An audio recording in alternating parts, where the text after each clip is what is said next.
सभी को मेरा नमस्कार। मैं डॉक्टर विजय कुमार गुप्ता, सह आचार्य भूगोल, राजकीय कन्या महाविद्यालय प्रतापगढ़, आप सभी का स्वागत करता हूं।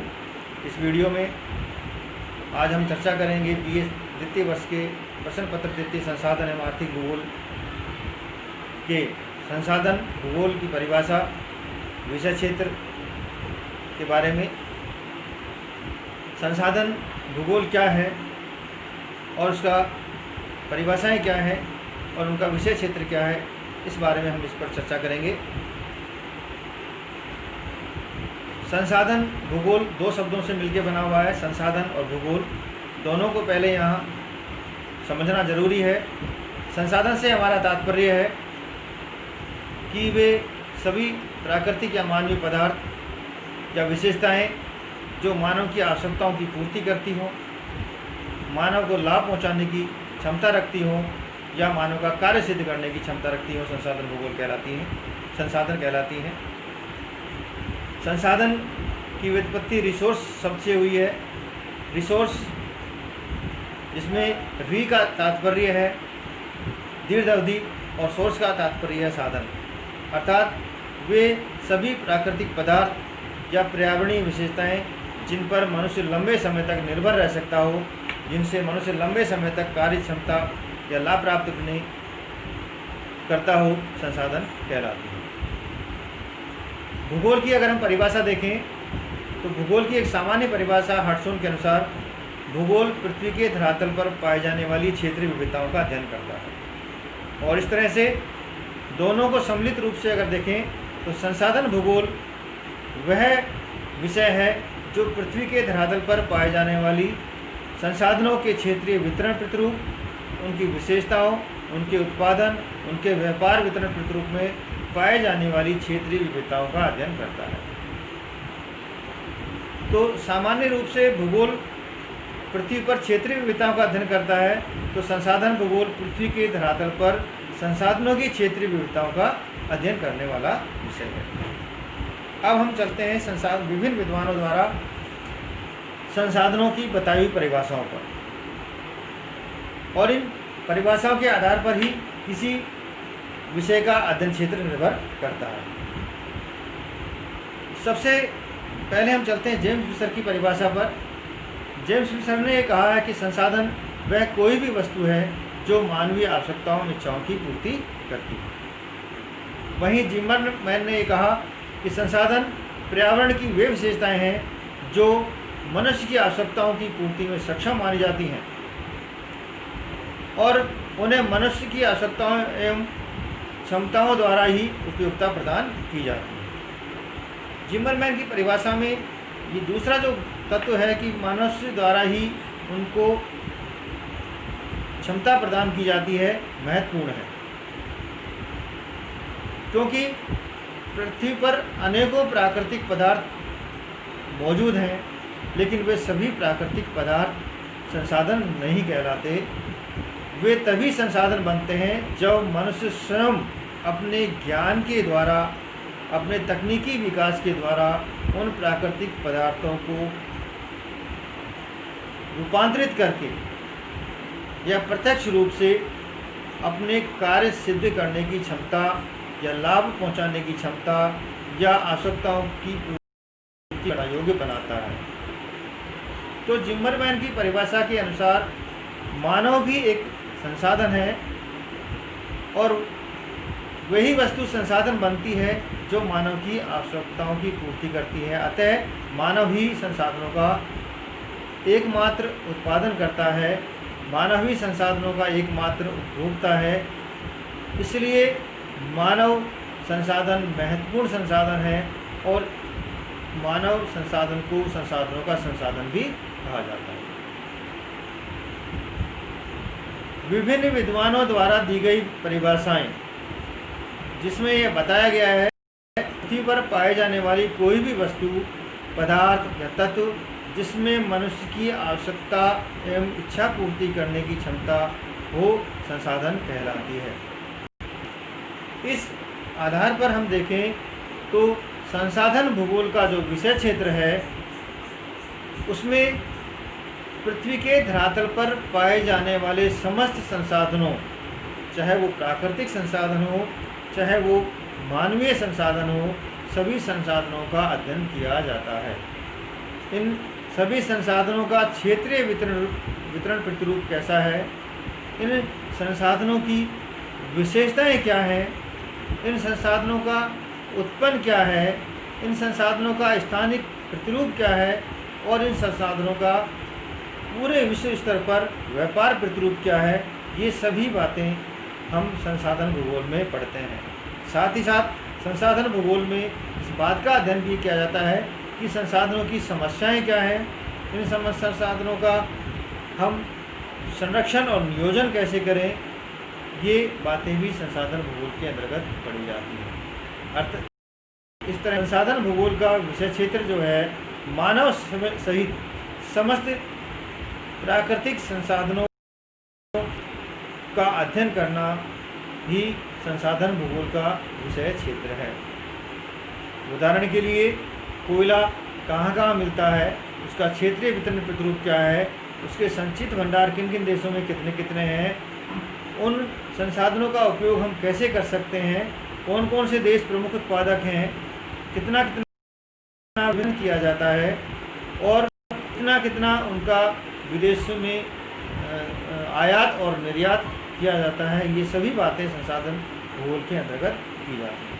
और कोई साधन का जो एक्सप्लॉयटेशन हो रहा है उसमें हम संसाधन का अनुकूल उपयोग कैसे कर सकते हैं, उनका संरक्षण हम कैसे कर सकते हैं, ये बात भी हम संसाधन भूगोल में पढ़ते हैं। इस तरह संसाधन भूगोल, पुनः मैं रिपीट कर रहा हूँ कि संसाधन भूगोल वह विषय है जो पृथ्वी पर मानव सहित समस्त संसाधनों के क्षेत्रीय वितरण प्रतिरूप, उनकी विशेषताओं, उनका उत्पादन और उनके व्यापार प्रतिरूप और उनका संरक्षण और नियोजन से संबंधित अध्ययन करने वाला विषय है।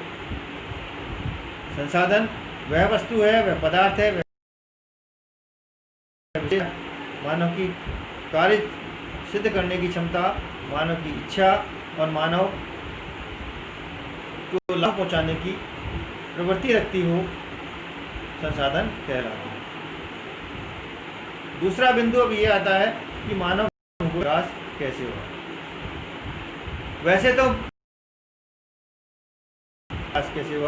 वैसे तो संसाधन भूगोल उतना ही पुराना है जितना स्वयं मानव, जब से पृथ्वी पर मानव की उत्पत्ति हुई है तभी से ही संसाधन भूगोल का विकास भी प्रारंभ हो गया था, क्योंकि उत्पत्ति के साथ ही मनुष्य को श्वास लेने के लिए वायु, शारीरिक विकास के सूर्य का प्रकाश और भोजन की आवश्यकता महसूस की जाने लगी और तभी से ही वायु, विभिन्न प्रकार के कंदमूल, फल और आखेट या शिकार करके खाए जाने वाले पशु पक्षी, पीने के लिए पानी, ये सभी बातें मूलभूत जो आवश्यकताओं में आती हैं वो मनुष्य के लिए संसाधन बन गई थी। इस तरह से संसाधन भूगोल मानव की उत्पत्ति के समय से ही इस पृथ्वी पर है, लेकिन अलग शाखा के रूप में इसका विकास 20वीं सदी में हुआ। भूगोल के अंतर्गत विस्तृत की जगह सूक्ष्म तथा समस्त की जगह विशिष्टीकरण की प्रवृत्ति के अपनाए जाने के परिणाम स्वरूप भूगोल की अनेक शाखाओं का विकास हुआ और इस विशिष्ट की प्रवृत्ति के परिणाम स्वरूप ही संसाधन भूगोल का विकास हुआ। पृथ्वी पर जैसे जैसे जनसंख्या वृद्धि होती गई वैसे वैसे अत्यधिक संसाधनों की आवश्यकता भी होती गई। जैसे जैसे मनुष्य का तकनीकी विकास, मनुष्य का बौद्धिक विकास होता गया, वैसे वैसे मनुष्य ने अनेकों पदार्थों को अपने कार्य क्षमता या लाभ पहुँचाने योग्य बनाया और इस तरह से संसाधनों की संख्या में भी निरंतर वृद्धि होती गई। तो जनसंख्या की वृद्धि के साथ साथ संसाधनों की संख्या में वृद्धि, संसाधनों के उपयोग में वृद्धि, शारीरिक और देश विकास के लिए संसाधनों की महत्ता में वृद्धि, के परिणाम स्वरूप संसाधन भूगोल का एक अलग शाखा के रूप में विकास हुआ। प्रारंभिक रूप में इसे जीवन निर्वाह का भूगोल या इसे भूमि शोषण के भूगोल के रूप में भी कहा गया। लेकिन मानव भूगोल की ही एक महत्वपूर्ण शाखा है। मानव भूगोल से के अंतर्गत ही एक आर्थिक भूगोल का विकास हुआ और आर्थिक भूगोल के अंतर्गत ही जो है एक अलग संसाधन भूगोल की शाखा विकसित हुई। तो इस तरह से संसाधन भूगोल जो है वो मानव भूगोल का ही हिस्सा है, मानव के लिए महत्वपूर्ण है। किसी देश के विकास के लिए संसाधनों का महत्व है और वर्तमान समय में तो जैसे जैसे अति जनसंख्या बढ़ी है वैसे वैसे संसाधन महत्वपूर्ण हो गए हैं और किसी देश की शक्ति का निर्धारण वहाँ पाए जाने वाले संसाधनों पर ही निर्भर है। जो देश जितना ज़्यादा संसाधनों से परिपूर्ण है वो उतना ही शक्तिशाली राष्ट्र है। तो इस तरह से संसाधनों का महत्व जैसे जैसे बढ़ता गया वैसे वैसे संसाधन भूगोल की महत्ता भी बढ़ती गई और संसाधन भूगोल जो है उसका विकास हुआ। और विशेष तौर से द्वितीय विश्व युद्ध के बाद 1945 के बाद संसाधन भूगोल के महत्व में ज़्यादा वृद्धि हुई, क्योंकि द्वितीय विश्व युद्ध के बाद जितना भी नुकसान हुआ उस नुकसान की पूर्ति करने के लिए अधिक से अधिक संसाधनों की खोज की जाने लगी, अधिक से अधिक संसाधनों का आकलन किया जाने लगा और आकलन करके उनका उपयोग जो है अपने देश के विकास के लिए किया जाने लगा। और इसी का ही परिणाम है कि संसाधनों के कारण ही आज हम विश्व स्तर पर अनेक देशों के बीच में युद्ध जैसी स्थिति जैसे वर्तमान में चल रही है कि दक्षिणी चीन सागर के अंतर्गत संसाधनों के उपयोग के लिए ही चाइना उस पर अपना करने की कोशिश कर रहा है। पश्चिमी देशों के अगर पेट्रोल संसाधनों के लिए ही जो है विभिन्न देश अपना हित जमाने की कोशिश करते रहते हैं, अपना नफा रखने की कोशिश करते रहते हैं। तो इसलिए संसाधन भूगोल का वर्तमान में अत्यधिक महत्व है। इस तरह से इस वीडियो के अंतर्गत संसाधन भूगोल क्या है, उसकी परिभाषा क्या है, उसका विषय क्षेत्र क्या है, संसाधन भूगोल का विकास कैसे हुआ, इन बातों का हमने चर्चा की। मुझे उम्मीद है कि आपको वीडियो सारगर्भित और अच्छा लगेगा। धन्यवाद।